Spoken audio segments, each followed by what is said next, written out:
Will we be leaders, or will we simply just be part of our communities? As we have this conversation today, I want us to acknowledge that the fact we can even have this conversation today is because it has been built off the struggle of 65 years of black civil rights organizing in this country. Black people who built an inclusive, multiracial coalition and declared that everyone had the right to live, love, worship, and work free from fear and bigotry. We are in this space today because of the hard work of labor and working families who understood the importance to the right of association and assembly. And we are here today because women, leaders, as they do, continue to move us forward to the society that we can be. I want to center the conversation and to get us going by first looking at and preparing for the conversation about Israel, Gaza, and Palestine. And I want to do it by starting where we exist here in the United States. We've all witnessed the shattering of coalitions, the rise of anti-Semitic and Islamophobic hate violence, the closing of public space, the shunnings, the firings. And I'd like to sit here and tell you today that all that is happening because of Trumpism and the alt-right. But the truth is that much of the rise in hate violence right now, anti-Semitic and Islamophobic, some of the political violence that is happening, the closing of protest spaces, the firings of people, the shunnings of people because of the communities they come from, are happening at our own hands. We are mainstreaming the space for the rise of more authoritarianism in our society. I've brought two great leaders to talk to us about this today, to talk to us about what this moment has meant for them as leaders, how they think we might show up as leaders in this moment, and what will be the impact if we don't. So I'd like to welcome to the space Wajahat Ali, a playwright, writer, thought leader, stumbling over my own words, and Amy Spitalnek, who is the head of the Jewish Council for, Public Affairs. I keep messing up the floor. Like long names in the Jewish. I do like long names. Thank you both for joining us, and later our other panelists will come. Thanks, Eric. Okay, I think this is on. Thanks, Eric. And this is not the first time that the three of us have gotten to have this conversation, and I know it won't be the last. And I'm just really grateful to both of them for being true conversation partners who understand what needs to happen in this moment for us to move forward. And I'm particularly just moved to have this conversation here at AFT because I'm the daughter of two AFT members, and that has been incredibly formative in my personal and professional lives. And in addition to that, I'm also the granddaughter of Holocaust survivors, which has been just as formative in my understanding of the world. And I grew up at a time where, for the most part, their vision of what this country could be for the Jewish people, a place where their family would be safe, was true. I grew up at a time where Jews were largely safe in America. That doesn't mean we were always safe, and that doesn't certainly mean that each and every community was safe. But I was very fortunate. And over the last decade, we've seen that shift. And on October 7th, we saw that shatter in a way that for me and for the Jewish community was unlike anything we ever experienced. And I know, I remember having conversations with friends outside of the Jewish community in those immediate days, wondering why me as an American Jew was feeling such deep pain and grief about something that happened on the other side of the world. And it was important to explain that, because it was very clear to me that not everyone understood that not every American Jew has the exact same relationship with Israel as the next one, but that the vast majority of American Jews do have a deep relationship with Israel, even if they might fundamentally disagree with the government or its policies, even if they can also simultaneously hold the humanity and the dignity of the Palestinian people. And so as we grappled with not just the horror, but the ongoing pain and grief and trauma of what happened on October 7th, and I would say we're still very much in that trauma. We're in that trauma because hostages remain, and we're in that trauma because a war is ongoing in which Palestinians continue to also face devastation and death. And so as we grappled with that, it was compounded by this wave of anti-Semitism that was unleashed here at home, that was unlike anything I had experienced in my life, including I had spent 4+ years of my life suing the neo-Nazis responsible for the Charlottesville violence.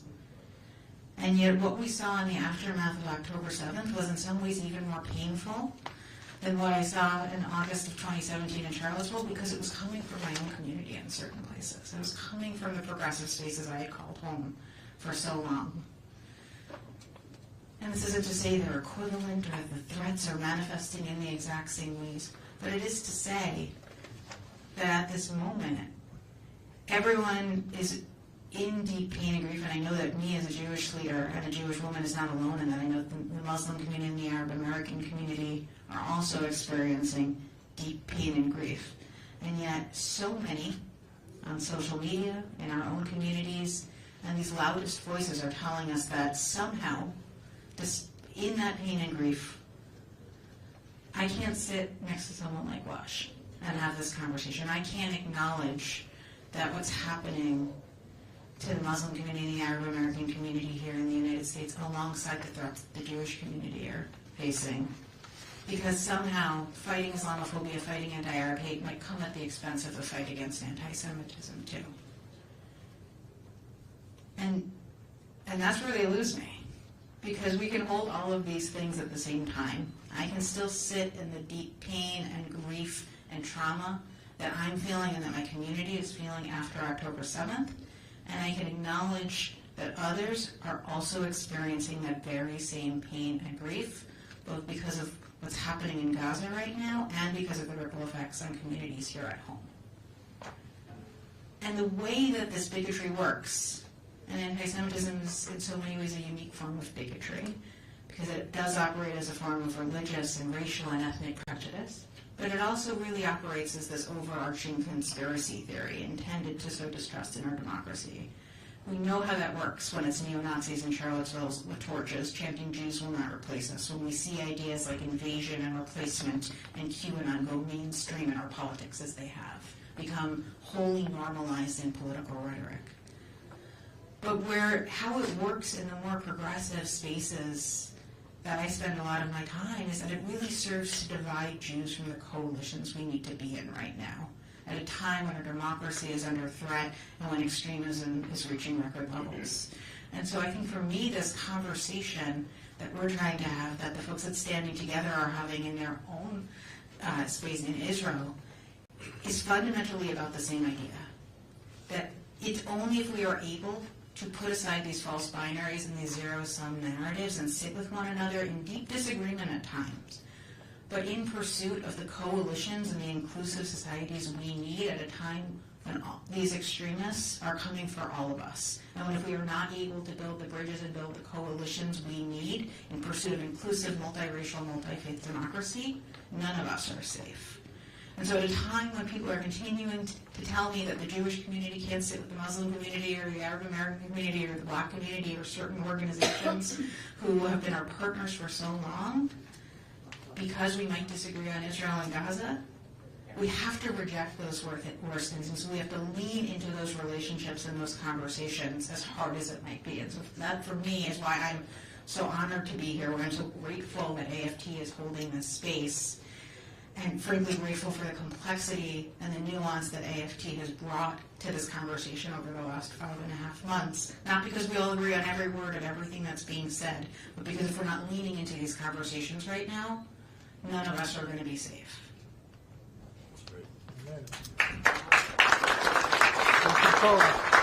Assalamu alaikum, Ramadan Mubarak. I look forward to leading your thoughts as your thought leader. And as a token representative of 1.7 billion Muslim people and 1,400 years of Islamic civilization, what I say shall be the declarative truth on all things Islam and Muslimi in America. I'm fasting right now. Not even water. Not even water. You can drink, eat. I don't get embarrassed or ashamed. Eric, out of solidarity, has not eaten or drank water, which is why he's stumbling on words. But it's all good. Why am I here? I'm the son of Pakistani Muslim immigrants. I said Pakistani, not Palestinian. My parents decided to name me Wajahad so I could blend in the Bay Area, California. And I went to an all-boys Jesuit Catholic high school. That's right. That's right. Anyone with a product of Jesuit education here? One. Look at that enthusiastic thumb up, hands up, right? So I want to tell you my carpool to the all-boys Jesuit Catholic high school. This was my carpool. My carpool consisted of me, a son of Pakistani Muslim immigrants, Alan Loggins, the son of Nigerian Christian immigrants, Gaurav Singh, the son of Hindu Indian immigrants, and Brian Rothbeck, the son of practicing Orthodox Jews. It's either the beginning of a terrible joke or the sign of the American dream, depending on your politics, you decide. One would assume, lazily, that we would fight every single day about monotheism versus polytheism, the Middle East, Israel, Palestine, Oslo Accords. We never had a single fight about these issues. The only was what Star Trek was better. Because I have good taste, I said The Next Generation. Brian, the Jews, said Deep Space Nine. Later on in life, I appreciated it, but I still say I was right. We were all friends. I mention that because in this conversation, there is a very lazy stereotype that says that somehow Arabs, and it all gets lumped together, we'll talk about that, Arabs and Muslims are predisposed to be in conflict with Jews. And as such, people become intellectually lazy and say, there's nothing we can do about it. They've always hated each other. Oh, well, let's go eat some hummus. And it's absolute nonsense. It's historical nonsense. Muslims and Jews are not predestined to hate each other. The elephant in the room has always been Israel and Palestine. The elephant in the room has always been the occupation. And so growing up, I had no beef against Jews. My parents didn't teach me and say, you must hate them. I loved the Jews because of Mel Brooks comedies. And before there were halal options, Hebrew National. And anyone who knows Costco, back in the day, God bless the $1.50 Costco hot dog special. For those who don't know, back in the day, the hot dog used to be Hebrew National. So Muslims were able to eat the Costco Hebrew National hot dogs. Thank you, rabbis, for Hebrew National. That was us growing up. We go to UC Berkeley. I joined the Muslim Student Association. Amy has often joked that she lived the Jewish parallel life. She joined Hillel. And as such, you know, it's often, I felt like I became a soldier conscripted in someone else's war, handed down a script. And the issue that animated us was Palestine and Israel. My timing, exquisite timing, it was during the Second Intifada and 9/11. All right? 9/11 happens, the two towers fall, 19 foreign hijackers attack United States of America. I'm in the United States in Berkeley, California, the son of Pakistani Muslim immigrants. I get the email telling me, go back to where you came from. The second email I get was, why do you hate America and why did you bring down the towers? I don't hate America. I did not bring on the towers. We all got lumped together. That's what bigotry does. It flattens and it bludgeons. The first hate crime after 9/11, people always forget, was not against an Arab and a Muslim. Anyone know who he was? A Sikh Indian American gas station owner in Mesa, Arizona, Balbir Singh, who is brown-skinned, had a beard, had a turban. The white supremacist who killed him wanted revenge against the 19 terrorists, so he killed Balbir Singh. Bigots are not nuanced. For those of us who were South Asian suburban who thought we were white, who thought we were white adjacent, too soon, who thought we had made the American dream and we were the model minority, we were reminded overnight this country can turn on you on a dime. Your citizenship is always conditional. And we realized, oh, we have more in common with the blacks and the Latinos. And the conversation that was happening then, it's a reboot to what's happening now. If you were Muslimi, and that means if you looked Muslim, that includes Arab American Christians, Persian Jews, you were targeted.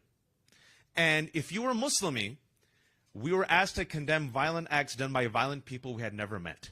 And if we didn't condemn hard enough or fast enough, our loyalty would always be tested. Fast forward 23 years. There's a judge right now, Judge Manji, who is the son of Pakistani American immigrants. I don't know how religious he is. All I know is that he's Pakistani American and Muslim. And because of him simply being Muslimi, Tom Khan said that he is pro-Hamas. His nomination is being held up, and even Democrats are now sinking his nomination because of this smear against him. Ilhan Omar, regardless of what you think of her politics, she's not Arab. Casually last week on CNN, Scott Jennings called her a pro-Hamas spokesperson. Nobody in the panel flinched. Mehdi Hassan, a friend of mine, booted off of MSNBC, and some of us, Ali Velshi, Mehdi Hassan, and myself, were called pro-Hamas spokespeople. I'm not Hamas or pro-Hamas, and as you can tell, all the people I mentioned are not Palestinian and Arab. We all get lumped together. Fast forward, my Muslim brother, Barack Hussein Obama, was running for re-election. You didn't know? Thank you, white liberals. In 2012, he was running for re-election, and right here, Center for American Progress, and in fact, my co-author of that report, Matt Duss, just happened to walk in. Liberals were like, where are all these anti-Muslim talking points coming from? Sharia is a threat to America? What the F is Sharia? Obama is a Muslim. The radical Muslim Brotherhood has taken over. What's happening? Wajahat, can you lead a research and find out where these talking points are coming from and do a 15-page report? I went into the research, and to quote Jaws, about a month in, I said, we're going to need a bigger boat. And what's supposed to be a 15, 20-page report ended up being a 138-page report called Fear Incorporated, The Roots of the Islamophobia Network in America, where we outlined $43 million that were sent to mostly this right-wing coterie of a network that created and promoted these hateful talking points that were used by nearly every single Republican presidential candidate in 2012 and were used by 2016 Republican presidential candidates, including Donald Trump. Okay? This happened, and I realized, doing this research, that many of these people, in addition to not liking the Muslims, they also did not like, anyone take a guess? Black folks, the Jews, immigrants, the gays, and feminists. All right? At the time, though, what was really disheartening for us was we followed the money. Some of the funding was Jewish funders. And it was like, oh, dagger in the heart. And the reason for it was Israel-Palestine, national security. And I talked to some of these Jewish funders, and on the deal, one person said, I'll never forget, hey, man, why am I listening to the report? I hate all these right-wing cranks. And we said, listen, we just funded them. We just trailed the money. He goes, it's my crazy aunt. And we realized within these communities, there's fissures, but we never talked to the communities. You never talked to the Zionists.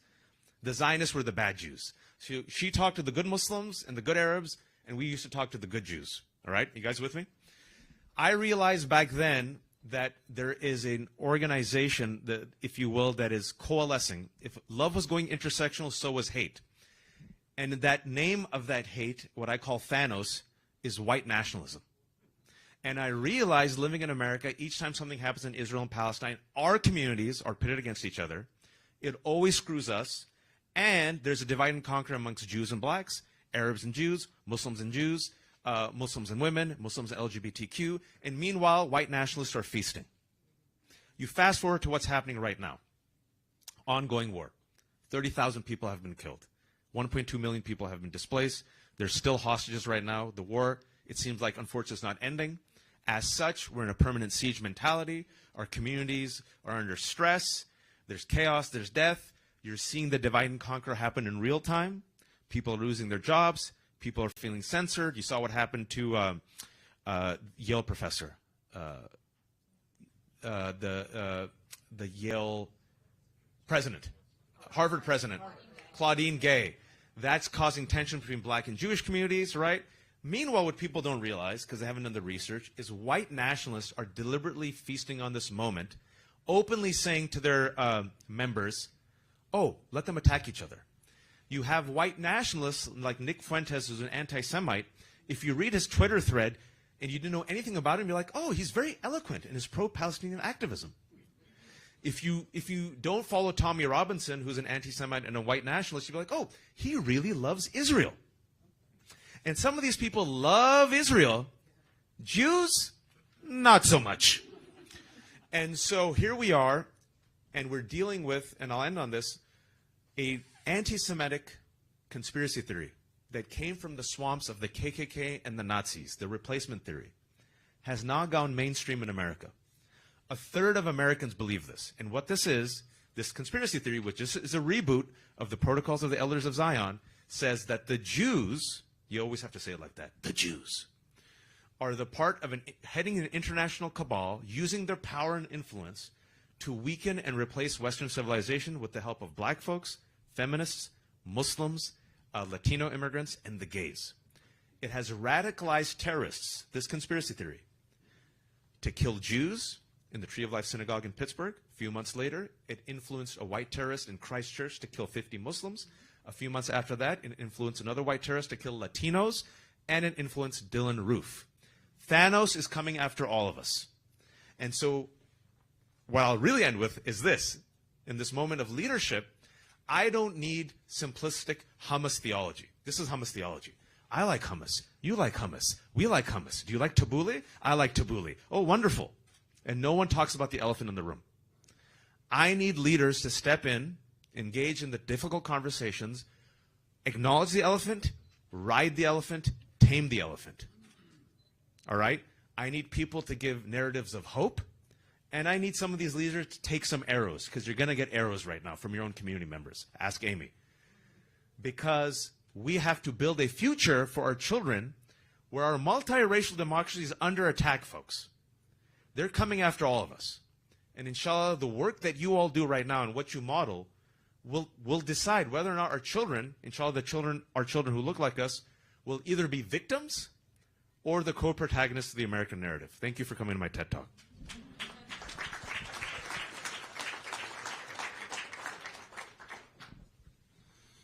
Amy, before Randi and Standing Together come into the room, so they're now very close to the entrance. I'm getting. If you haven't realized, we're just filler. Yeah. Okay. Not that much filler. So help us prepare. We have two leaders about to come into the room who are bridgers at a time of deep divide that often gets labeled as centrist or moderate, right? That's our attempt to flatten the power of people who build rather than destroy. These are folks who carry tension and receive threats as leaders in their own community. Wajahat talks about how that is happening even here with serious leaders who aren't afraid of nuance, right? Who aren't afraid of naming the elephant in the room. Tell us some things we might do as leaders to prepare to hear these two individuals and honor their work. And what are things we might do when we leave this space today? Well, first of all, I so appreciate everything that both of you bring to this all the time. And I do think what Waj was saying about the parallel lives we've lived feels truer and truer every time we talk, both in terms of sort of the ways in which we were brought up in specific mindsets, and also how in this moment being willing to sit with one another and have these tough conversations has meant that there are some in our community who think we shouldn't be doing this. And that is so true for the folks that's Standing Together as well. They are getting it from all sides. They are called, a far left organization by some on the right in Israel or in the Israeli-Palestinian conversation here at home. And at the same time, they've been getting it from the far left, who says that we shouldn't be supporting them because they normalize Israel. They normalize Jews. And so the fact that they're getting it from all those directions tells me that they're doing something right. And I might not agree with everything that they say, but they're trying to actually find a path forward at a time when the loudest voices in Israel and in so many other communities are telling them there is no path forward, and the only one is more violence, more destruction, more hate, more pitting communities against each other, and more zero-sum narratives. And so their bravery for doing this, both here and there, gives me the hope that I think we all need in this moment. But I think we can also take lessons from it. We're sitting here right now in a moment where, for example, within the Jewish community, we're having conversations about who isn't or is in the pro-Israel tent. And the senior most Jewish elected official in the United States. Senate Majority Leader Chuck Schumer is all of a sudden being labeled by some outside of the pro-Israel tent because he decided it was time to, out of deep love for Israel, criticize the Israeli government. And I don't necessarily agree with every single word of the speech he gave on the Senate floor last week. But the fact that we're having a conversation right now about whether Chuck Schumer, of all people, is in the pro-Israel tent tells us that we need a different tent. We need a better tent. And that's true in Israel, in the conversation that they're having at Standing Together, and it's true here in our own community where people like Waj and I are so frequently told that this is zero sum, and there's only so much, all or nothing, and there's only so much of the pie. And if we give an inch in terms of criticizing Israeli policy or government, or believing that Jews have humanity, or any of the other sort of narratives that have taken hold in so many spaces right now, we're somehow giving up our own rights and our own dignity and our own space to fight for our communities. And that's just not true. And so I think as we prepare to sort of sit with Alon Lee and with Sally and hear what they're grappling with, we need to understand how they're taking it from all different directions right now in terms of the hate and the bigotry they're grappling with. And how, for me, that tells me that this is the only path forward.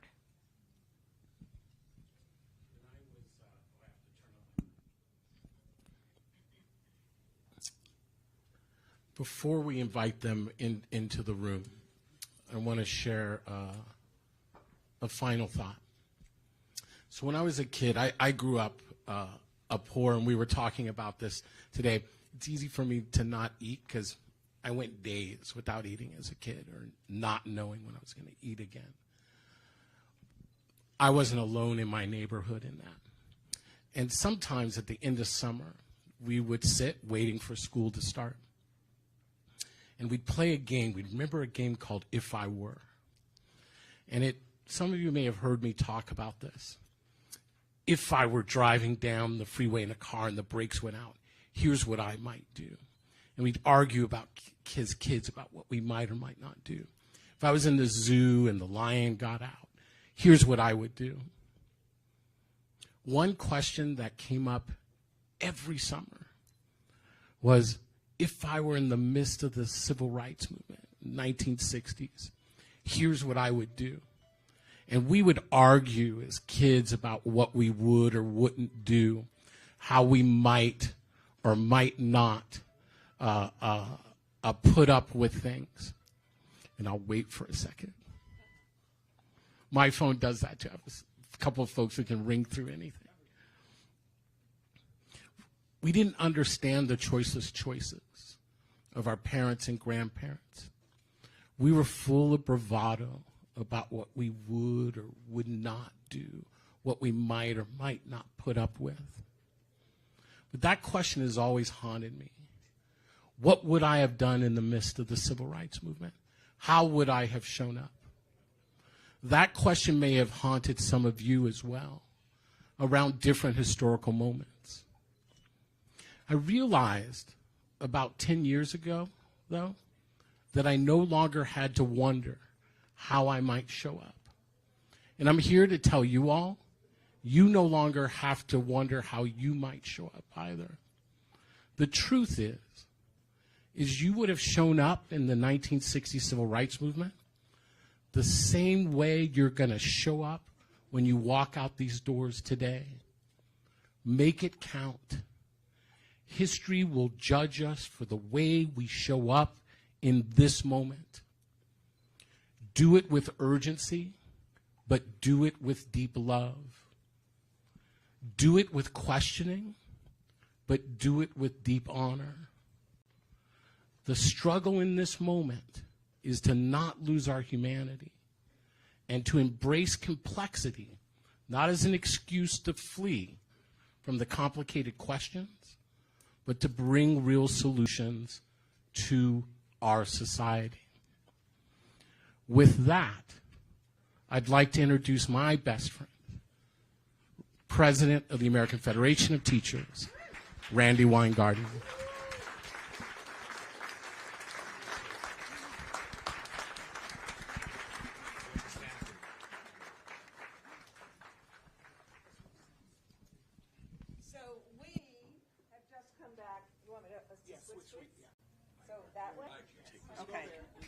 Sorry. And here they come. Sally Abed and Alon Lee. Oh, he's not here yet, so here's Sally. I feel like we are a threesome. But what we were just at, and I know the live stream is going, and we were going to do this as a panel all together, but we had part 1 and part 2. And as Liz knows, we do a lot of these kind of improvisation when we have to. But what we were just at the White House, and the meeting actually went longer than we thought, and here's a Lonely Green. And the meeting went longer than we thought. So what ended up happening was, and I'm sure Eric described this, that we really wanted to have a dialogue of all 6 of us. Because one of the things we are trying to do, and you notice I'm not using my notes anymore, one of the things we are trying to do is really here in the U.S. open up the aperture. Start having a conversation again on all issues Israel and Palestine related. And regardless of where people are on these issues, if we don't actually have a conversation, I'm sure my dear friend Eric has said this, if we don't actually have a conversation, what's going to end up happening is the extremists, particularly the right-wing extremists, whether it's Netanyahu, excuse me for my views, or Trump, will win. They will. And so there's lots of positions, I know a lot of people in this room, there's lots of positions in this room about what should happen in Israel and Gaza. What should happen about a ceasefire, a bilateral ceasefire, what should happen in terms of Hamas. Hopefully there's no disagreement that there is a catastrophic humanitarian crisis going on that must be resolved, famine as we speak. And hopefully there's no disagreement in this room about what happens in terms of the hostages. But there's lots of other disagreements. And if we don't start having conversations, particularly conversations with Palestinian Americans and Jewish Americans, and have the movement that we have had for so long in terms of civil rights, that movement will crack open. And so part of what we're trying to do is start having those conversations. And if we don't start it here, where else are we going to start it? But then, separate and apart, but of course linked. Because all of this, we're the AFT. How many high schools are we involved in? How many colleges are we involved in? How many workplaces are we involved in where nobody can have a conversation about any of these issues anymore? So if we don't, as the AFT, how can we ask anybody else to do it? Which is part of the reason why I and Sharon Kleinbaum, who's my wife, who's here somewhere, helped me do this. We double-teamed them. We begged Standing Together. They were here in November, but frankly, we begged them to come back to actually be our guests in a secular way, with secular audiences. Yes, I know who I am. I know that I am proudly Jewish, but I run a secular organization, the AFT.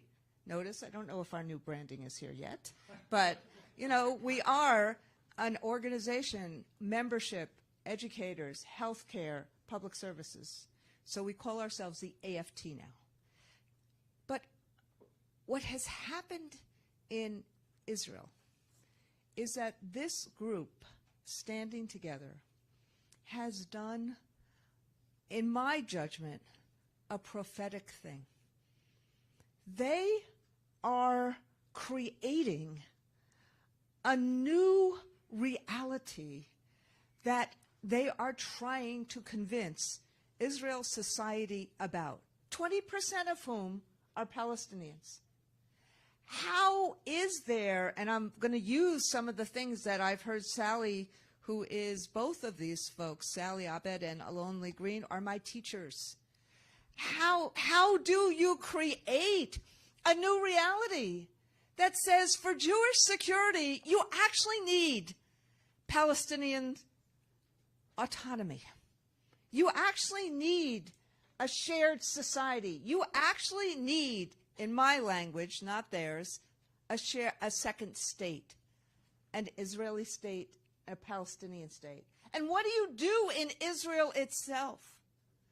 How do you have a different reality, a different choice than a choice that's simply years and years and years of violence, with October 7th just being one of the most horrible examples of it. And these folks start as community organizers. A Lonely Green started the union of waiters from a coffee shop that he worked at in Israel, in Tel Aviv. Get that right? Without my notes.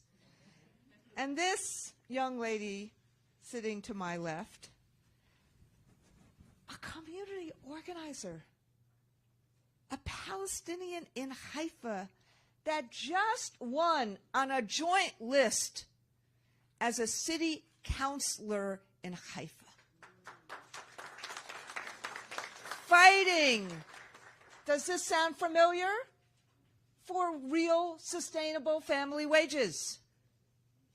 They'd probably say it in Arabic and Hebrew, not in English. Fighting for housing, fighting for climate change, fighting on these issues, economic issues, peace issues, freedom issues, opportunity issues, a shared society, self-determination. So we wanted to try to have this conversation together to model. But you guys had the conversation before already, and so I want to just turn it over to the two of you. They are exhausted, but they have been amazing. So thank you. Thank you. Thank you, Randy. Thank you so much. Thank you, everyone. I'm a little bit upset I missed the conversation. Hi. Yeah, I mean, the appetizers usually also can be the best part. I'm Sally Abed. Thank you, everyone, for coming here. I'm 32. I live in Haifa. I'm originally from Ma'alia, which is a Palestinian town near the Lebanese borders, closer to Lebanon in the north. And, standing together really, before we really start talking about it, we do need to acknowledge, where we're coming from. We need to acknowledge our reality, and who listened to me earlier today listened to it. But it's important for us, coming as a Palestinian, who is coming from an Israeli-based organization, from the Israeli society, and talking about the Israeli society as part of it, as Palestinian, is almost mission impossible at these days. So it's important for me to acknowledge that, and also, we are really witnessing one of the most catastrophic human losses and crises in decades, if not of this century. We're talking about Gaza, with over 30,000 people dead, nearly 14,000 kids. 14,000 kids. We're talking about almost 20,000 kids who are amputated or orphaned, almost 15,000 amputated, malnourished right now. We're talking about displacement, about complete destruction. And we're talking about the West Bank. No one talks about the West Bank. It's an Israel-Gaza war, right?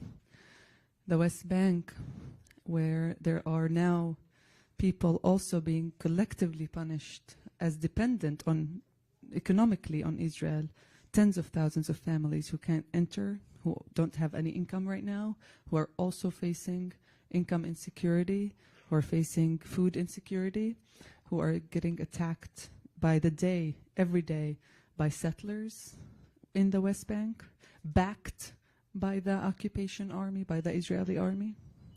We're talking about hundreds and hundreds and hundreds of kids and youth and men being abducted from their streets by secret services in the West Bank, detained politically without any right for trial. We're talking about an Israeli society that we're coming from that is deeply, deeply traumatized, having endured a very, very heavy attack from Hamas on October 7th, and who had leadership that has completely failed to not only attend to the trauma, to grieve with the people, but actually capitalized on it, fed on it, to promise destruction, eradication, erasure, revenge, killing. And that's all they did. They literally left us to fend for ourselves as a society.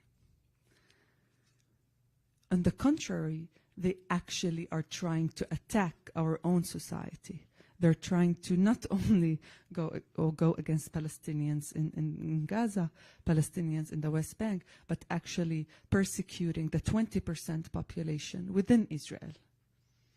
Arresting us, harassing us, expelling us from work and from universities.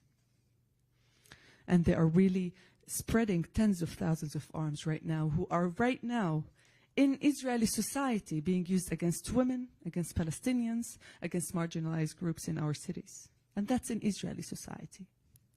And the reason why I say this is because we need to debunk the myth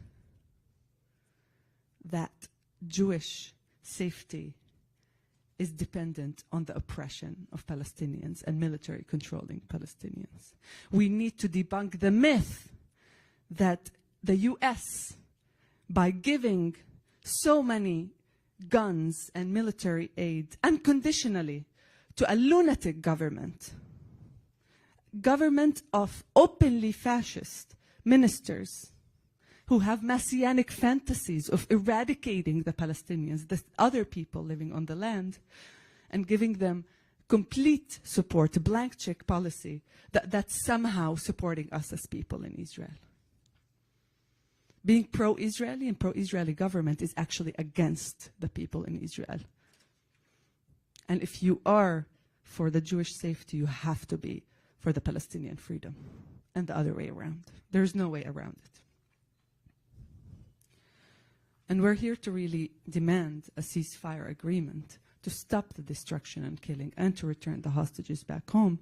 And we're here to also ask for the end of the military control, end to the occupation, and for peace, for freedom and equality for both peoples on the land. And standing together really, is based on these understandings, very, very simple understandings. What I said right now is quite simple, right? Like, it's not simple, it's very, very hard. But it's quite simple understanding, assumptions of our lives. We can agree on the facts that we have right now, that we have 7 million Jews, 7 million Palestinians, and we all deserve to exist equally, freely. We also deserve to prosper, not only not die and survive. I think that's a very simple assumption. And standing together understands, we are the largest Jewish Arab grassroots movement within Israel, Jewish-Palestinian grassroots movement within Israel, trying to understand that we need to build the political will, intention within our society to end the occupation, to go into a process of bilateral agreement, of diplomatic relations, of understanding how can we build a leadership that can go into a room and imagine peace, a sustainable future for both peoples. And we do that because we assume two things. One, the Israeli society is the hegemonic society. We need to understand that, okay? If we need to end this cycle of violence, it does need to come from the Israeli public. It does need to come from the Israeli state as the hegemonic, controlling, occupying force. And we need to acknowledge that. But we cannot do that by morally lecturing the Israeli people. We cannot do that by shouting the ugly, ugly truth of the decades of oppression of Palestinians. That's a truth that we should hold in. I hold it as a Palestinian, and I think all of us should hold it. But it's not a truth that we can lead with, that we can perform constantly without thinking, how can we convince the Israeli public out of self-interest, out of patriotic notion, out of Jewish safety, to actually resist the occupation from self-interest and shared interest. The second thing that we do is the fact that the Israeli society has both Palestinians and Jews. We are 20% of the population. The Palestinian citizens of Israel are 20% of the population. That's a critical mass. And this mass is currently being silenced and persecuted. It is also our mission not to only empower this minority, this national minority within Israel. We also understand that in order to do that, in order to build a co-leadership, to build this new majority, to build this new political current, this shift in paradigm, I also need to co-lead the Israeli public and not only my people. I'm not interested in Alondi's partnership if he just wants to save me as a Jewish man. I'm not. It actually won't be possible for us to build an equal leadership. It won't. We won't be able to break the hegemony, to break the power differential if he just wants to save me. I want him to do it out of self-interest. And for me, as a Palestinian, my power is not only by asking solidarity, for solidarity, that's important, I do want to receive solidarity, but I also want to send my solidarity and invoke my solidarity, apply and really promote my solidarity and understand and acknowledge the marginalized groups within my society, the injustices, the inequalities within our society, both Palestinian and Jewish. And that's how we connect both the struggles for social justice and equality to the struggle against the occupation and for peace, because it needs to be a people's interest, a people's politics that leads these political issues. And that's what Standing Together has been doing for many years, and especially now, since October 7th, we are really at that historic junction to not only connect between these struggles, but really found ourselves at a critical position to provide the alternative vision that the Israeli public is not being presented with. And how can a public choose something, follow something, elect something that doesn't exist? And right now, no one in Israel is presenting the Israeli public with that option. They're only being provided with the option of it's necessary to kill, to destruct, to misplace, to displace, to dispossess, to control, to incarcerate. It's necessary for our safety. And we know that's not true. And we need the social movement that can create the politics that can give that exciting new alternative. And this is the time to do it. Thank you.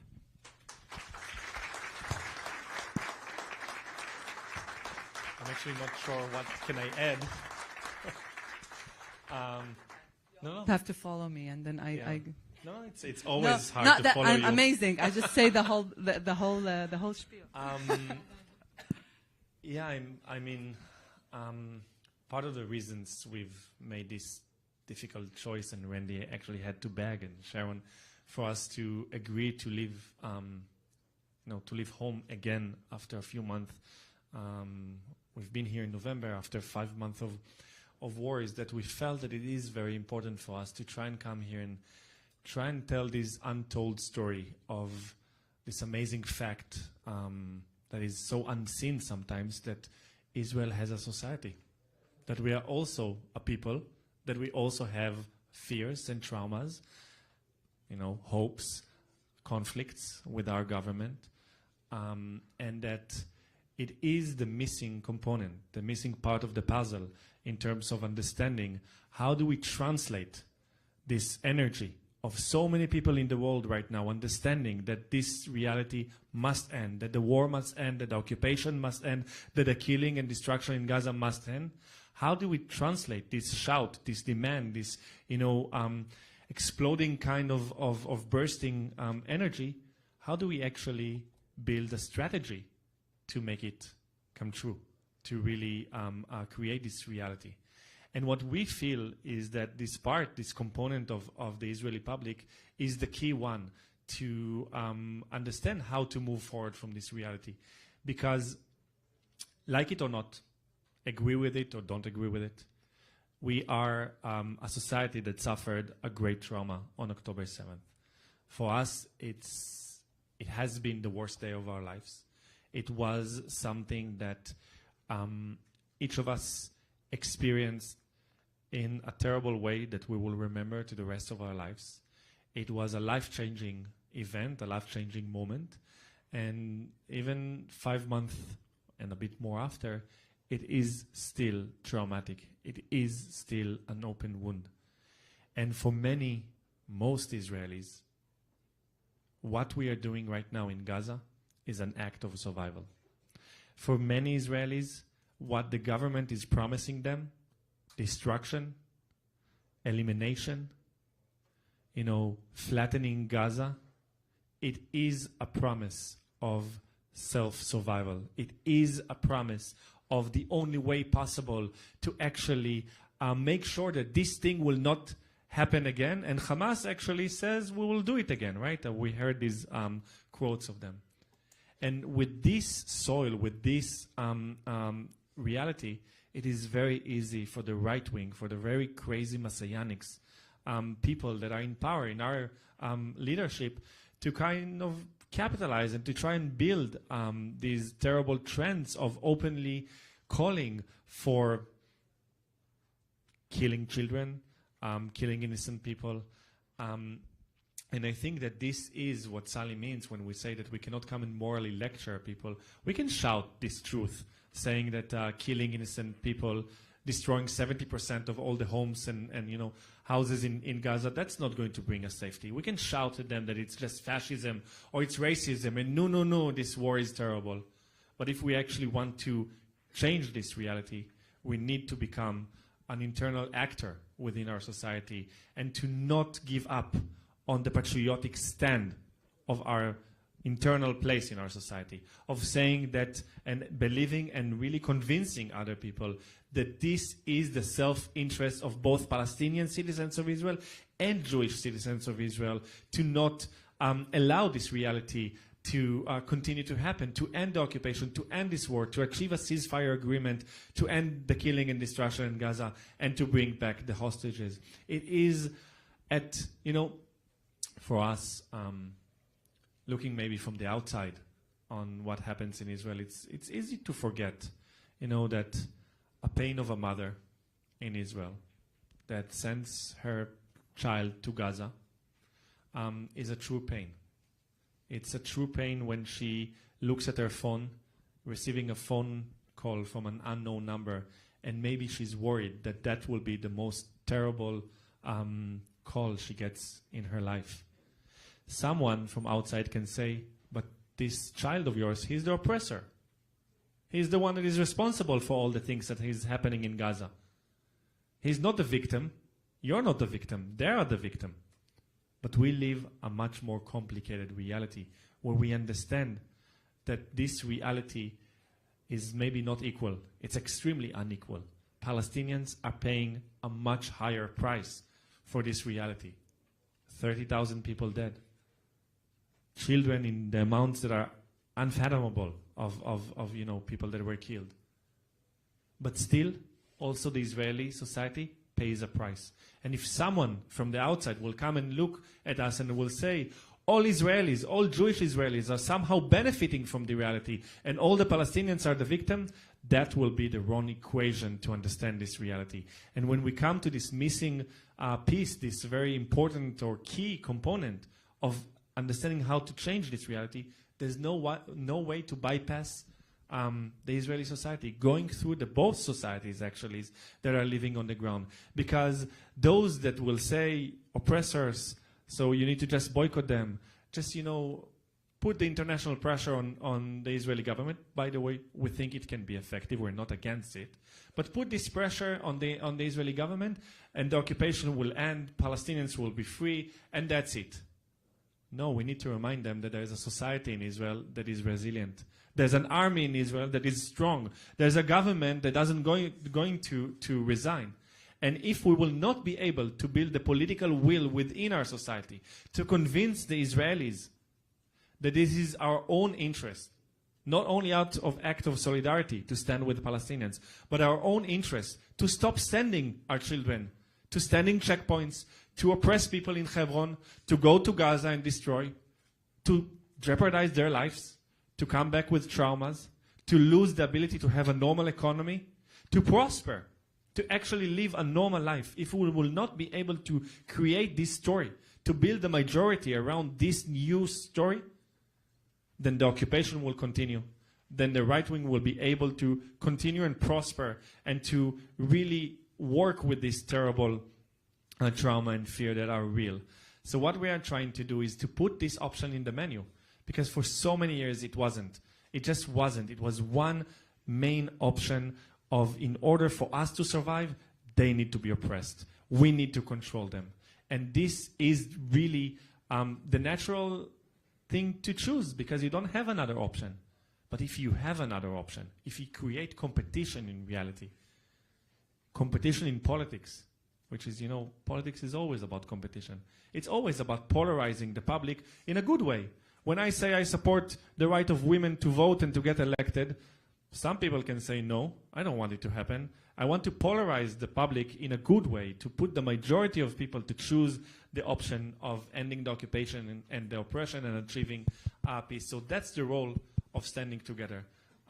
That's the mission we take upon ourselves, the responsibility we choose to take upon ourselves. And the reason we come here to the US is to gather support for this mission, to this crucial mission, to also talk with our partners, to try and find ways to make the next year, the next years count. We hit a historic junction. People do understand that the status quo, the thought that we can maintain, this control over millions of people, that will just move from one war to the other, and in the middle will do, in between will do nothing, that exploded. It really exploded in our faces. And this historic junction has only two ways that we can move forward. One is not forward at all, is eternal war. It is a path of mutual destruction, of grief and sorrow, and many times more than what we've seen in the last 5 months. And the other option is to turn to a direction of Israeli-Palestinian peace, which means a reality, not just as a slogan, Israeli-Palestinian peace, but a real reality where all the people that live on this land, 7 million Palestinians, 7 million Jewish people, that none of them is going anywhere, that all of these people will live an equal life, a free life, and an independent life. And this is the option we're trying to lead our people in the direction of. Thank you.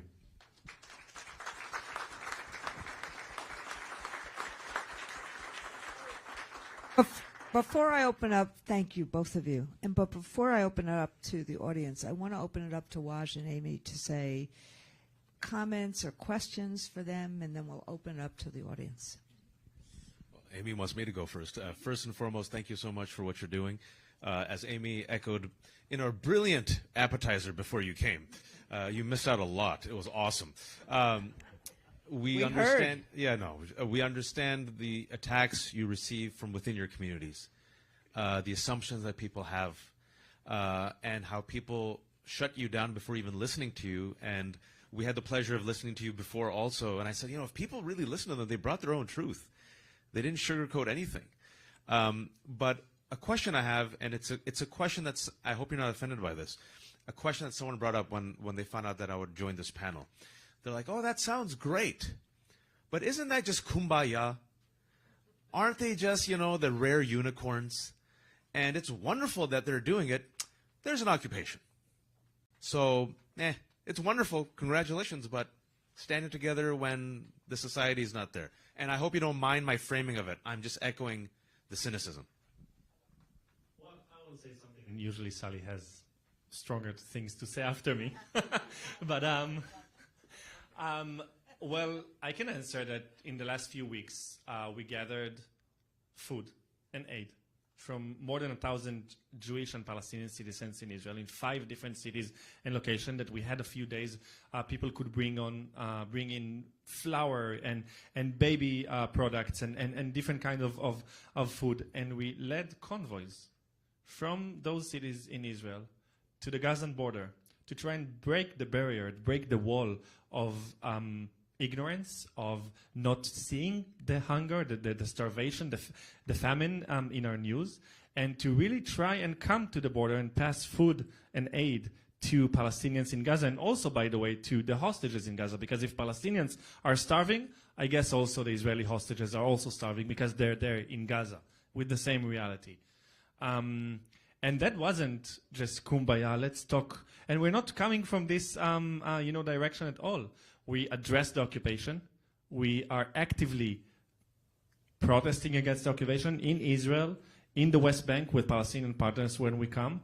We get hit and brutalized by the police or the army a lot of times. And yes, we pay a price for that, but we will never, ever talk about the self-price that we're paying in the Israeli society, because this is not the issue. We don't want to present ourselves as a chaste, persecuted minority in Israel that are like just better than society. No, we insist on the hegemonic part of speaking in behalf of the majority in Israel, even though the majority is not organized with us yet. But we insist on this role in the Israeli society. And I know that a lot of people outside would want us to hear how we're like these heroes, putting ourselves outside of society, manage to, shout ugly truths in the face of people, using these hot words that people like to use, because it matters more than actually the actions that we're doing. But we insist to do differently. We really insist on looking at what needs to be done and doing the hard work of not writing an essay or posting something with the right words, but actually speaking with people, organizing people, building power. And that's more important for us to just, get the thumbs up. And, I hate when people come to me and they say, wow, you're such a hero. How are you standing in solidarity with Palestinians? No, I'm not a hero. I actually want to be part of my society and to be a normal part of this. I want this to be the mainstream. I don't want to be outside of my society. I'll add very, very little things. I think, people here, it's very easy to criticize. I think I always say the people who are always cynical, cynicism is such a privilege too, right? Like cynicism and there's an occupation. Yeah, there's an occupation. What are you doing about it? I think we really are. I think a lot of people here, it's important for them to hear us describe our reality in the ugliest way possible, giving the urgency. And I get it. I really get it. And out of helplessness, they try to escalate the terminology, right? Like, why are you not shouting more? Why are you not and I think I'm pretty blunt and descriptive, but I should be more, And why are you talking about the Israeli society? They're all rapists and, and occupiers and killers. And, well, if I want to reject my society, which is rejecting me right now, by the way, they are, yeah? Most of the Israeli society right now is rejecting the fact that I'm Palestinian, okay? But I'm also able to talk to hundreds of thousands of people in Israel and moving the needle. And I have a decision. Do I want to relinquish my, just really refuse, boycott the Israeli society as a Palestinian in Israel, and in that way also giving up my immense privilege as a Palestinian to be part and be able to change things and lead Palestinians in Israel, but also Jewish people in Israel. I have these two options. I can go that way. It's just, in my opinion, an extremely privileged stance that I don't think I have a privilege to take, to relinquish that responsibility and that opportunity to impact. And I think that's and I have, that's Palestinians in Israel. I think standing together, we're not a kumbaya in a sense that, people say, oh, you're in the middle, you're like the middle ground. We're not the middle ground. We're completely new ground, okay? We are completely new ground that is, we hold the truth, we hold the history, we hold what's happening. The history is not very complicated. It's not. What's happening right now is not complicated. There are very, very clear things that need to stop. There are very clear things that happened that need to be acknowledged. And we need to go through a very, very strong process of healing and recognition and reconciliation as Palestinian people. It's not complicated. But we also need to understand where we are right now at this point and move forward, because we understand that we need to stop the killing and the incarceration and the oppression right now. And in my opinion, performing the ugly truth, that's kumbaya. That's kumbaya, and that's privileged. Yeah. I'm so glad you asked the kumbaya question, and I want to pick up on something both of you said, because, I run an organization that does what we call community relations in the Jewish community, which is what some would argue is also, quote, kumbaya, building bridges, coalitions between communities. And particularly post-October 7th, we're being told we need to lean out of those relationships. We need to stop sitting down with others and building bridges. And in fact, this is the moment to lean into those relationships. Not because of kumbaya dialogue and dialogue for the sake of dialogue and let's all just sit together. And not even because my Jewish values tell me that I should be repairing the world and bringing justice to everything I do, although that is important. We should be doing it because it's in all of our self-interest, to the point you made, Sally. And what the research actually tells us, and I think this is where the parallels are ultimately between the experiences we're sort of each having doing very similar but also very different work on two sides of the world, is that the way to engage the people we need to engage in the fight against anti-Semitism and other forms of hate here in the United States is to help them understand their own self-interest in doing so. We recently did a study that looked at 18 to 34-year-olds, and it said the message that resonated best in engaging them on anti-Semitism was hate begets hate, anti-Semitism leads to other forms of hate, and it threatens our democracy. And the same thing is true in breaking out of the false binaries and zero-sum narratives of the Israeli-Palestinian conflict. The only future is one in which both Israeli and Palestinian people are safe and free and can live with dignity. And that is true here, in which the only world and inclusive society that's possible for us is one in which both of our kids are safe and free and able to live as Muslims and Jews without fear of hate or violence. And so how we actually help people understand this is in their own self-interest is the only path forward. And I think the ways in which both of you articulate that and bring that message to each of your communities, but to also Israeli society writ large at a moment when it is so lost from the conversation, is crucial. So thank you for that.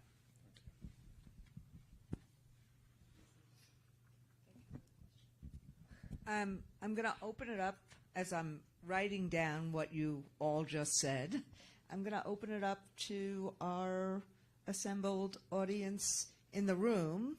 I don't know if we have a chat function. What? Yeah. So John and Eric have microphones. Eric and John just. So anyone in the room, comment, question with these four? I know they don't want to be called heroes. They're not unicorns, but they are amazing human beings. Yes. And tell us your name also. My name is Ross. Wait. Somebody's coming with a microphone. Eric is.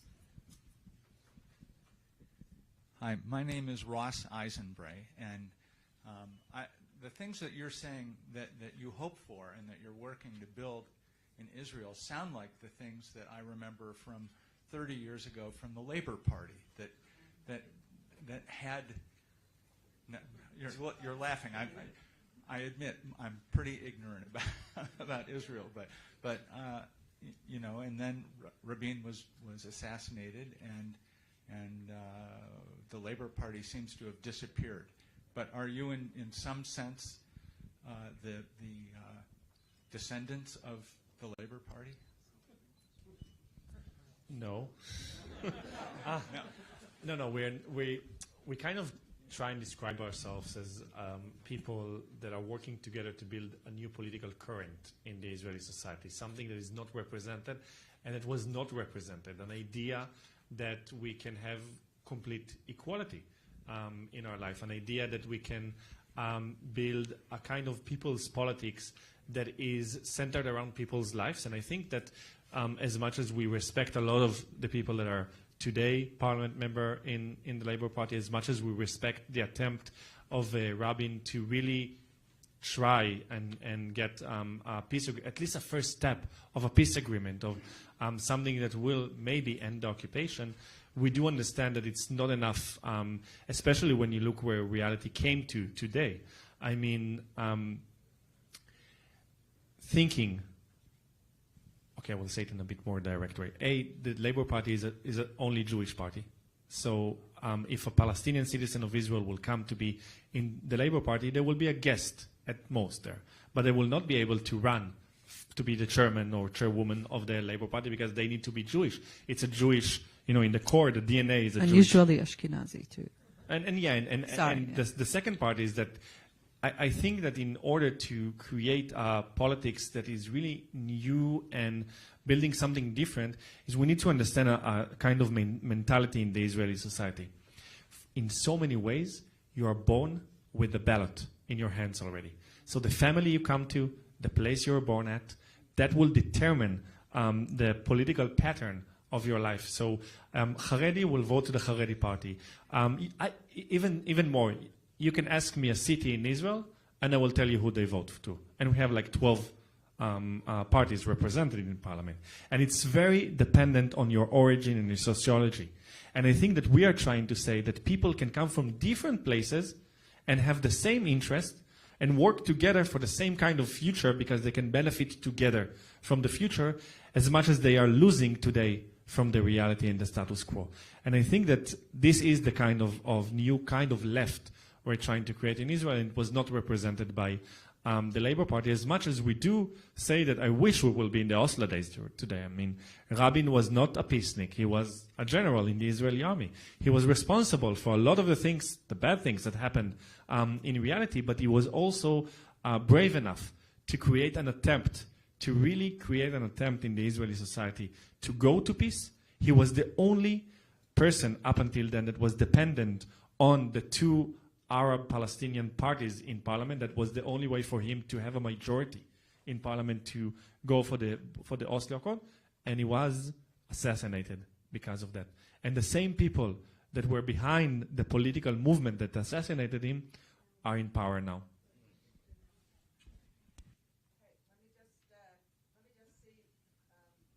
I'm going to get over here for a second. I just want to see if there's any questions on these two sides. Okay. Over here, and then over here.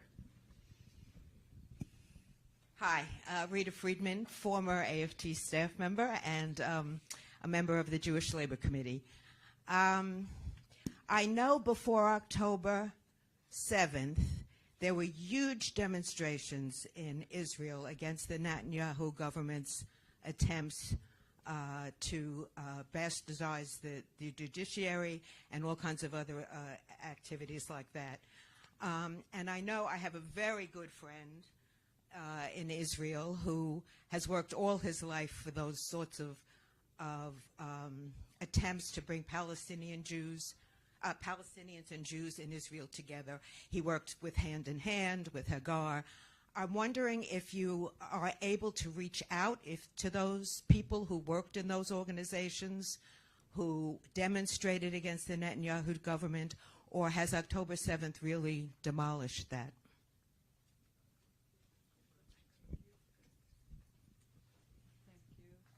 All right. Okay. So just a little bit of context for I'm guessing most people who don't follow closely. up until October 7th, the new extreme settler government in power right now actually attempted to do a judicial reform that would allow it to actually have much more power that could override the Supreme Court. There are many other things, but that's like the main thing. The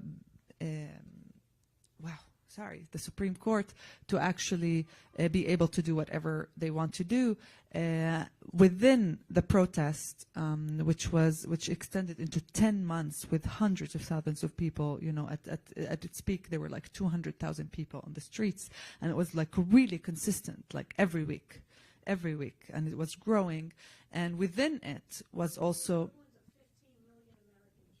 Yes, Israelis definitely know how to mobilize, that's for sure. And when there's no war. Within that movement, I mean, obviously the demographic of that movement is the center liberal camp, you know, in that dichotomy of liberal versus secular. And that was the main framing, right?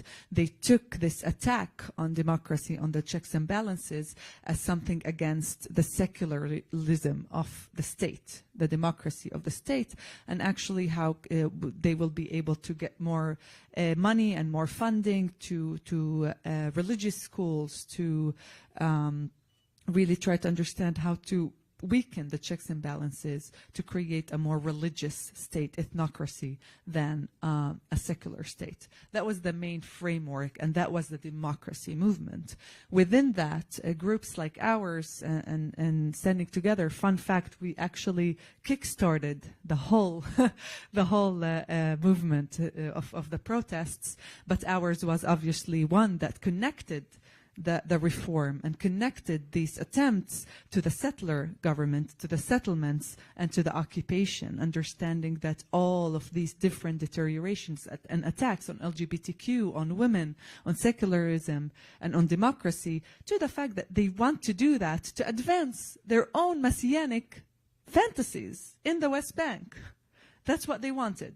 And really our movement was able to penetrate those hundreds of thousands of people, and we saw a growing number of anti-occupation bloc within these protests. So just, I hope that was like a good background. And of course, within that, there's also an ecosystem. There's an ecosystem of, you know, of peace and reconciliation and dialogue. There is also an ecosystem of shared society and civil society within Israel. By shared, I mean Jewish-Arab partnership that is not politicized against the occupation or anything, you know, national, but more like talks about within Israel and civil rights within Israel. And yes, we do see this ecosystem as a vital system, as a system that will need to grow, and it is currently under attack. We see ourselves as being part of the umbrella that's leading these different NGOs and different organizations doing amazing work within our society, and that needs an umbrella to have like a more cohesive social movement, because deep change requires, you know, building new institutions, new terminology, new culture of solidarity, new political imagination, and that can only happen through social movements. You know that from here, right? And I think that's what Standing Together, you know, really imagines our role in being the bigger part with other amazing partners and other movements as well on the ground that are working and that we collaborate with all the time. When it comes to the center liberal camp, they are still extremely reluctant to talk about the occupation. Extremely reluctant to talk about the occupation. If you really pull within this society, which is a very powerful, by the way, sector of Israel, very powerful, like economically, socially, they are educated, they are from the center, they're secular, so they're very, very powerful, and they are a big chunk of our society. And if you pull, they actually create the majority that resists, that is against the government right now. And the idea is, how do you capitalize on that? How do you impact their power and really attach to it with a leftist weight, right? With a weight that is more Jewish Arab, that is more talking about the occupation, but that is also talking about social justice and about inequality and about economic issues, which they are also failing to talk about, unfortunately. And it's a very, very big task that we need to do in order to create that healthy spectrum to pivot from this moment forward. Sorry, that was very informative, but I just wanted it to make sense. I'm going to take, I saw one hand over there, but and there's one hand over here, this gentleman over there, and I'm going to just take those two last questions because I know it's about 25 to 6 right now, so I just want to, before we lose a lot of people, we said we were going to end at 5:30 and have a reception afterwards. Let me just say, as you get the microphone, we are, for those of you who don't know, there's a lot of AFT members and staffers in the room, but for those of you who don't know, who are not, we have also an 8-year, 10-year relationship with Hand in Hand schools, and we have done programs with them. We do work with them. In fact, several of the educators from Hand in Hand were at our Teach conference this summer. So our view is engagement. That is our view, and that is and in our 2016 resolution at our convention, our view was we are going to engage with society in a way of trying to get to the pluralism that is, frankly, I mean, we would never have said it as wonderfully as Alonli and Sally have said it, but our view is that kind of engagement to security, freedom, shared decision-making. And that's what we've done over the course of the last, I don't know, decade or so. Do you have a mic? Good. Good evening, everyone. My name is Kolade Balagoon. I'm a 21-year-old senior from Howard University studying econ. I first want to say it's been a privilege to sit here in both the meetings that you all had. It's honestly opened up my mind a lot. I came in kind of with a naive mindset of, and I think this is a mindset that a lot of my peers have, honestly, of, I think only about the black plight of people all around the world, not just in America, everywhere. And hearing Alonli, you talked about how we can't have Israeli safety without having Palestinian autonomy. Like, that's literally my first time hearing this. Like, you guys talking today is my first time hearing anybody speak like that. And so I was like, oh, that seems like common sense, right? That seems like, honestly, like what all my peers have kind of agreed upon. And so I have 2 questions. My first question, I wanted to know, what advice do you all have for having these complex conversations with my peers? Because a lot of times we kind of just bump heads if, well, I'm on the side of Israeli, I'm on the side of Palestine, and it stops, like, it literally stops there. We can't go any further from there. And as well as, like, how can I support more without just posting? Like, all I can do is just post the updates of Gaza. Like, I feel like I'm not doing my part when I'm just posting what everyone's posting. It's like, I don't feel like I'm doing anything. So those are my 2 questions. I think that's a question for anyone who. What? Say it again.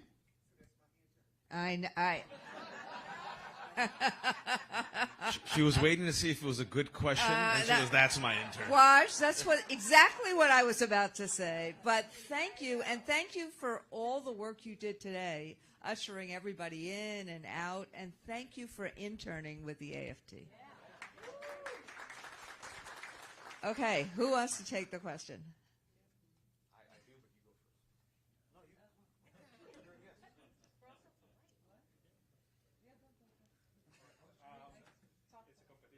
Like, who will break first and say, I will speak. So I guess 2 very good questions. And I think that we do need to understand that this polarized and, this discourse and discussion here that is like making people feel they need to either hashtag stand with Israel or hashtag stand with Palestine. That it's impossible to say ceasefire to stop the killing and destruction in Gaza, or to say release the hostages or bring them home. It is completely nonsense, first of all. It's completely not reasonable. It's something that is not required out of reality, and it's something that is actually not helpful to us. Seeing, Sally and I are here already for 2 weeks and a day in the US, and we've been in the West Coast.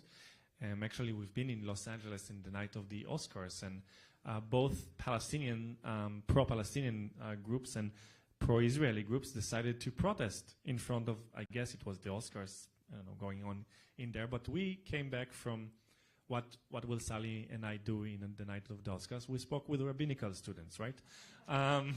That's the most reasonable thing when you're in LA to do.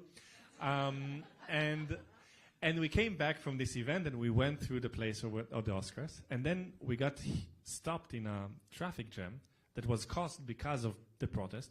On one side of our car, with the window, we saw people shouting, Israel Chai, bring them home, Hamas are terrorists, kill them, and stuff like this. And they were very much enthusiastic about it. On the other side of the window, there were like Palestinians shouting the Intifada will win, and having the Palestinian flag and all of this. And it was amazing to see.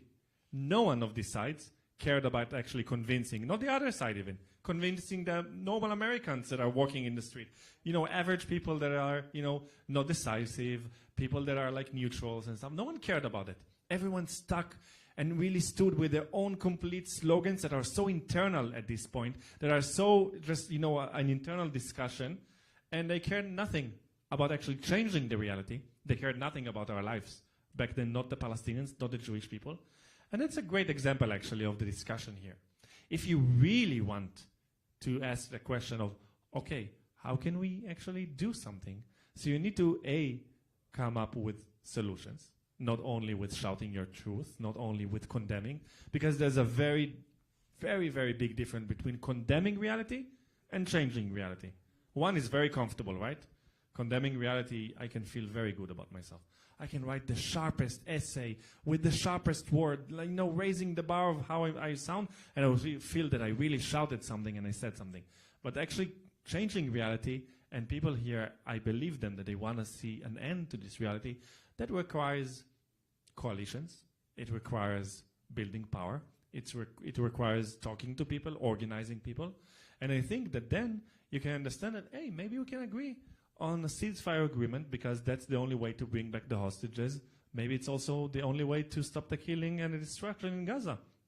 Maybe we can stand in one place where maybe we can acknowledge that, controlling millions of people is not something that brings safety to the Jews. But then you also have to have a language, a kind of perception of reality that comes from the very basic fact that there are millions of Palestinians on this land that are going nowhere.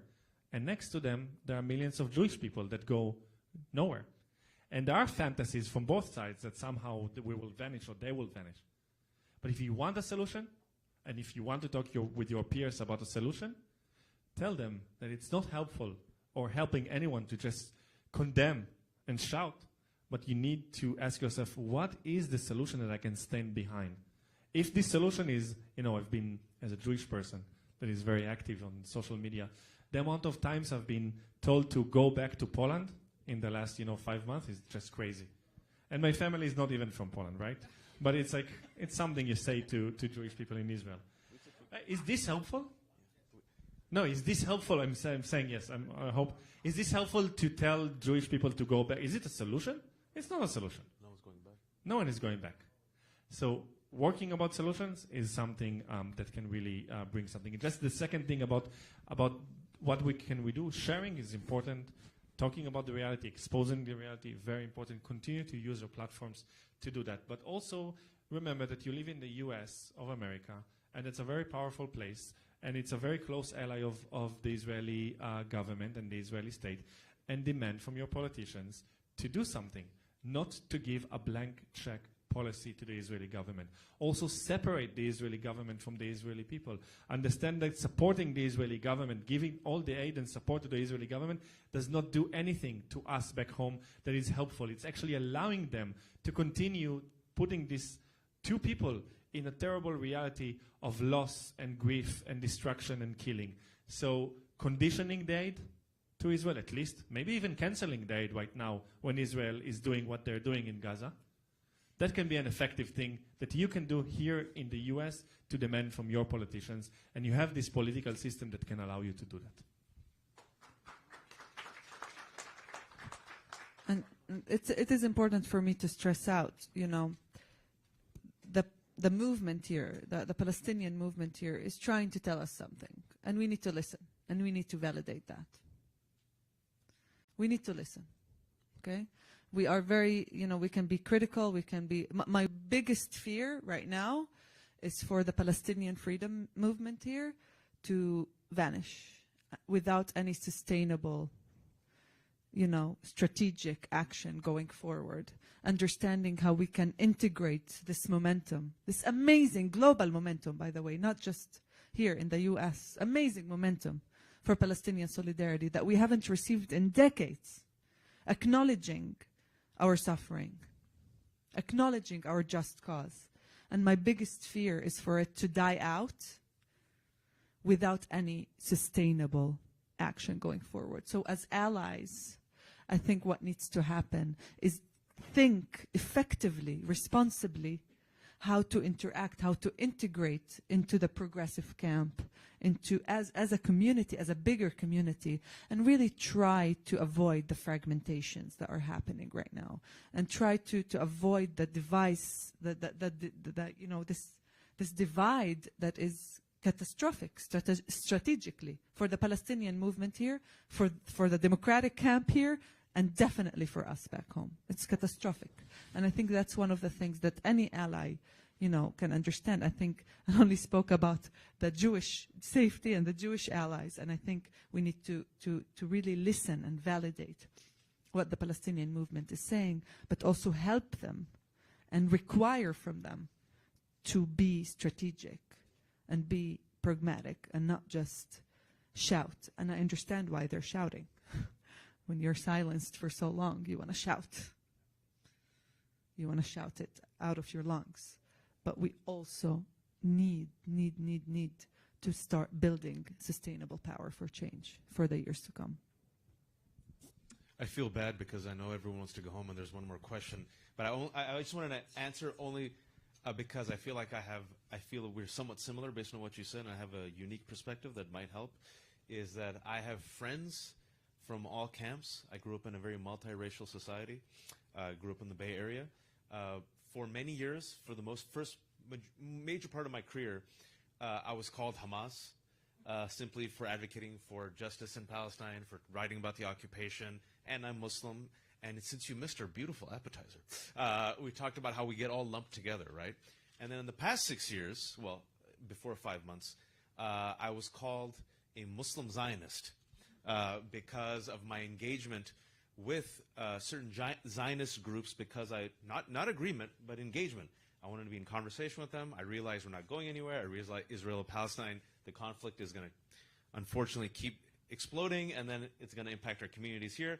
So I was boycotted then for the past 6 years from some Muslim Arab communities. And in the past 5 months, I've gone back to becoming apparently pro-Hamas and an Islamist. So you're looking at the first Muslim Zionist Hamas Islamist American. And just decide, please. But the reason why I'm mentioning this is I realized, it has nothing to do with me. And someone gave me good advice. They're like, you're on a train that's moving forward. People will jump on and jump off.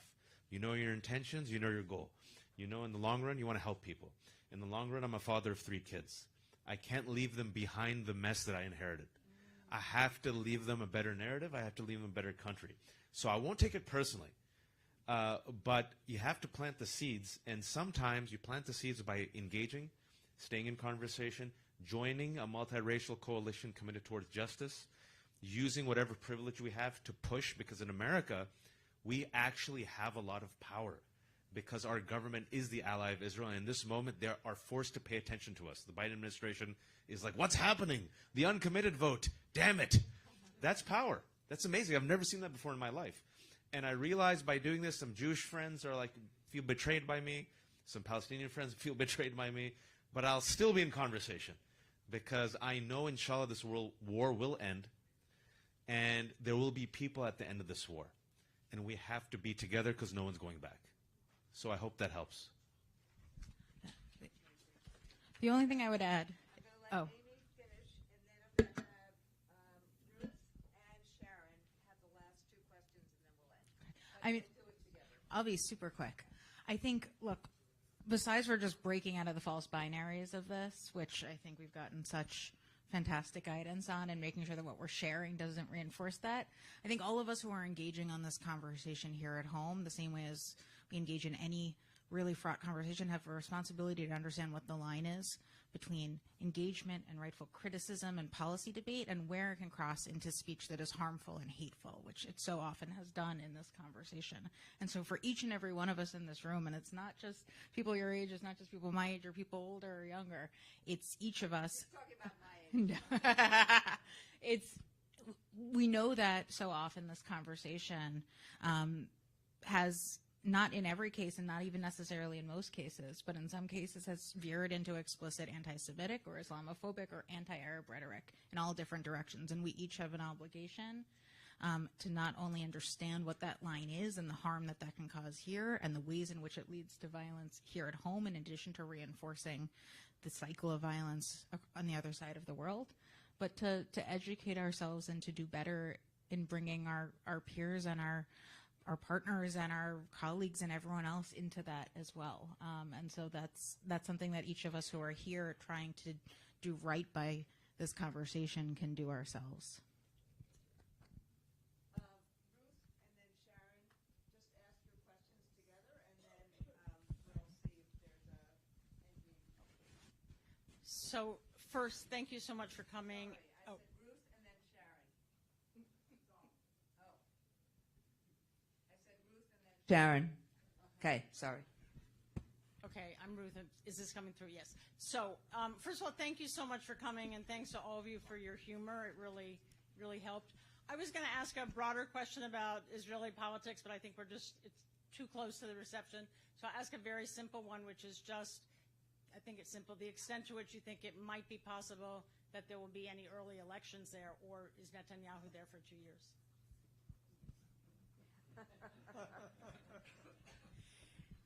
And I just wanted to say one thing about standing together in these two, and in really response to your question.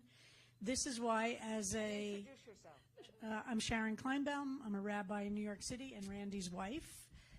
Is maybe the most important role that I play here at the AFT.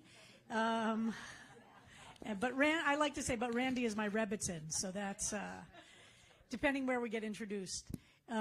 Reason that I have been so against the boycott, divestment, and sanction movement is because it has allowed the right wing in America to pour money into Israel and to support right-wing elements in Israel. And one of the answers to the question is to support organizations like Standing Together, who are doing the work on the ground right now to transform things.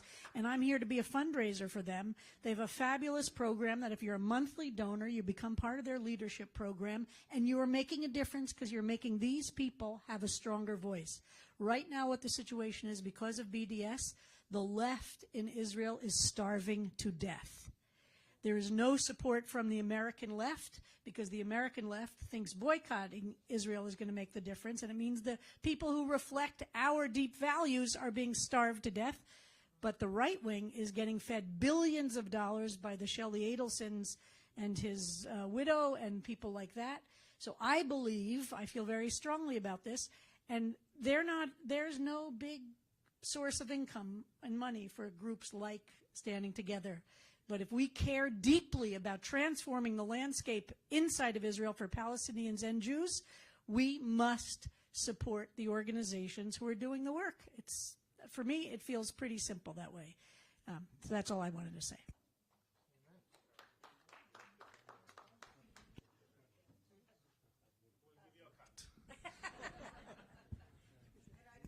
Have information outside, right? Yes, Pat says. All right. You want to try to answer, will there be early really elections? Quickly, I will just say that if you really want to support us, you can go to Google and find Standing Together English. There's a Friends kind of program of monthly supporters or even one-time donation. And just to say that there is a coalition in Israel which is very strong. The base of the coalition is 64 seats that are aligned with the extreme right wing, the Messianics in Israel. And none of those people have an interest to go for elections, because the minute there will be elections, they will lose their government. And another incentive is that the minute the war will end and there will be ceasefire, the people in Israel will demand elections. So it's kind of a very strong loop right now that the Israeli government doesn't want to end the war, and they don't want to see elections. So we're stuck there, and unfortunately, there might be elections this year, but they might be also strong enough to just pass and to continue this reality. So, I'm sorry. He's right. I would have added a little bit more hope of the opportunities, but it's too long. But there are some opportunities to pivot that in that moment, but it is going to be very challenging. So we will, look, this was my hope. My hope was not to be stuck in traffic and be late, but my hope was that we would create in the AFT a real dialogue, but also some real knowledge. And you can see these four people are, okay, we're not calling them unicorns, and we're not calling them heroes, even though to me they are. But this is what the work looks like. And this is what engagement looks like. And this is what the work in Israel and the Palestinian territories look like. And I just can't thank you enough, Waj and Amy and Eric and Abstentia, for coming and helping us do this. We've been talking about this for a long time. And Alonli and Sally for being with us this whole week. I know we have a couple more things before you go back to your homes. But thank you for, I know this is going to sound trite, and I don't mean it to. Thank you for trusting us enough that we wanted to have you here, and that there are people within the United States who are trying to reject the binary and trying to find and help support you with real solutions for peace and security and equality and a life that you and everyone you represent deserve. So thank you, everyone, and thank you, all of you, for being here. And the reception is outside, right? Is that right?